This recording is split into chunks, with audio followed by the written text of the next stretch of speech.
വോട്ടെടുപ്പ് കഴിഞ്ഞ ഉടനെ തന്നെ ഞങ്ങൾ പെട്ടെന്ന് കണ്ടത് നല്ലൊരു മുത്തശ്ശനായിട്ട് മാറുന്നതാണ്. അത് നിമിഷങ്ങൾക്കുള്ളിൽ. കാരണം അവർ വോട്ടെടുപ്പിൻ്റെ തലേ ദിവസമാണ് സത്യത്തിൽ അവർ വരുന്നതും. അതൊരു വലിയ അനുഭവമാണ് ജീവിതത്തിൽ. സത്യത്തിൽ നമ്മൾ മക്കളോടുള്ള സ്നേഹത്തിൻ്റെ 10 മടങ്ങാണ് കൊച്ചുമക്കളോടുള്ള സ്നേഹം. അത് സ്വാഭാവികമാണെന്നാണ് പിന്നെ ഞാൻ മനസ്സിലാക്കുന്നത്. അപ്പോൾ അത് തന്നെയാണ് കുറേ ദിവസം ചിലവഴിക്കാൻ കഴിഞ്ഞത്, കൊച്ചുമകനുമായിട്ട് ചിലവഴിക്കാൻ കഴിഞ്ഞു എന്നുള്ളതൊരു വലിയ അനുഭവമാണ്.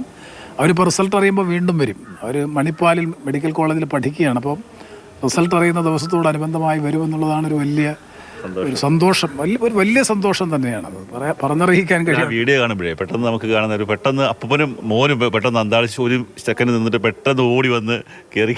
തീർച്ചയായിട്ടും. കാരണം അവൻ്റെ തന്നെ എക്സ്പ്രഷൻസ് നല്ലതുപോലെ. പിന്നെ ഞാൻ ആ വിഷ്വൽ ഇതിൽ നോക്കിയപ്പോൾ അത്ഭുതത്തോടു കൂടിയാണ്, വിസ്മയത്തോടു കൂടിയാണ് നോക്കുന്നത്. അപ്പോൾ കുഞ്ഞുങ്ങളുടെ മനസ്സിൽ പോലും എന്തുമാത്രം ഇത്തരം കാര്യങ്ങളിൽ ഉണ്ട് എന്നുള്ളതിൻ്റെ ഏറ്റവും വലിയ തെളിവാണ്. ഈ കുടുംബത്തിൻ്റെ ഒരു എന്താ പറയുക ഒരു പിന്തുണ അല്ലെങ്കിൽ ഇലക്ഷൻ സമയത്തൊക്കെ ഉണ്ടായിരുന്നു. സ്ഥാനാർത്ഥി രാവിലെ 6 മണിക്ക് പോയാൽ രാത്രി 11 മണിക്ക് 12 മണിക്ക് വരുമ്പോൾ സ്വാഭാവികമായും അത് മാനേജ് ചെയ്യുന്ന കാര്യത്തിലും വീട് തന്നെയാണ്. അത് റിസോഴ്സസ് കളക്ട് ചെയ്യുന്ന കാര്യത്തിൽ അത് കൃത്യമായി ബന്ധപ്പെട്ട ഓഫീസുകളിൽ, പാർട്ടി ഓഫീസിൽ എത്തിക്കുന്നത് ഉൾപ്പെടെയുള്ള എല്ലാ കാര്യങ്ങളിലും ഒരു നേതൃപരമായ പങ്ക് വഹിച്ചുകൊണ്ട് ഈ തെരഞ്ഞെടുപ്പിലൊരു പ്രധാനപ്പെട്ട ശാക്തിക സ്രോതസ്സായി വീട് മാറി എന്നുള്ളത് മറ്റു പലർക്കും ലഭിക്കാത്ത ഒരു പിന്തുണയാണ്, സപ്പോർട്ടാണ് സത്യത്തിൽ സ്ഥാനാർത്ഥി എന്ന നിലയിൽ എനിക്ക് വീട്ടിൽ നിന്ന്. ഇപ്പം ഈ 58 ദിവസം നീണ്ട പ്രചാരണം, അതിൽ ഏറ്റവും അല്ലെങ്കിൽ നമുക്ക് മനസ്സിൽ തട്ടിയ ഒരു അനുഭവം എന്താണ്?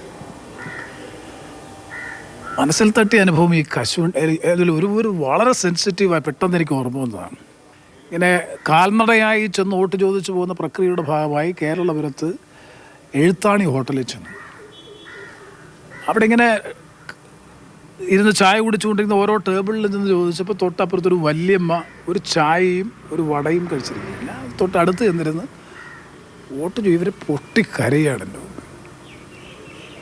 6 മാസമായി പെൻഷൻ കിട്ടിയിട്ട്, 5 മാസമായി പെൻഷൻ കിട്ടിയിട്ട് എന്ന് പറഞ്ഞാൽ ആ വല്യമ്മ ഒരു 80-85 വയസ്സ്, ഒരു കർഷക തൊഴിലാളിയായിട്ടുള്ളൊരു വല്യമ്മയാണ്. സത്യത്തിൽ നെഞ്ചുരുകിപ്പോയി. അവരൊക്കെ തലയിൽ കൈവച്ച് പ്രാകുകയാണ് ഈ ഗവൺമെൻറ്റിനെ എന്ന് മാത്രമല്ല സംസ്ഥാനത്തിൻ്റെ ഭരണം. ഞാൻ പേരൊന്നും പറയുന്നില്ല. പ്രത്യേകിച്ച് എൻ്റെ അഭിപ്രായത്തിൽ കേരളത്തിലാകെ അലയടിച്ച പൊതുവികാരമെന്ന് പറയുന്നത് ഈ മുഖ്യമന്ത്രിക്കെതിരായിട്ടുള്ളൊരു ജനവികാരം. അവസാനമായിട്ട് ഭൂരിപക്ഷം എത്ര പ്രതീക്ഷിക്കുന്നത്?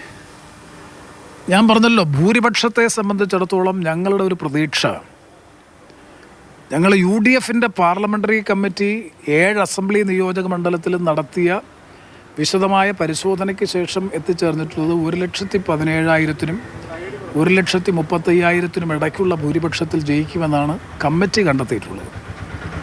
64,000-ഓളം വോട്ട് കഴിഞ്ഞ തെരഞ്ഞെടുപ്പിനെ അപേക്ഷിച്ച് കുറഞ്ഞിട്ടുള്ള പശ്ചാത്തലത്തിൽ ഭൂരിപക്ഷത്തിൽ നേരിയ കുറവ് വരാൻ സാധ്യതയുണ്ട് എന്ന് തന്നെയാണ് ഞങ്ങളുടെ വിശ്വാസം. കഴിഞ്ഞ പ്രാവശ്യത്തെ അപേക്ഷിച്ച് ഭൂരിപക്ഷം കുറയാനുള്ള സാധ്യതയുണ്ട്.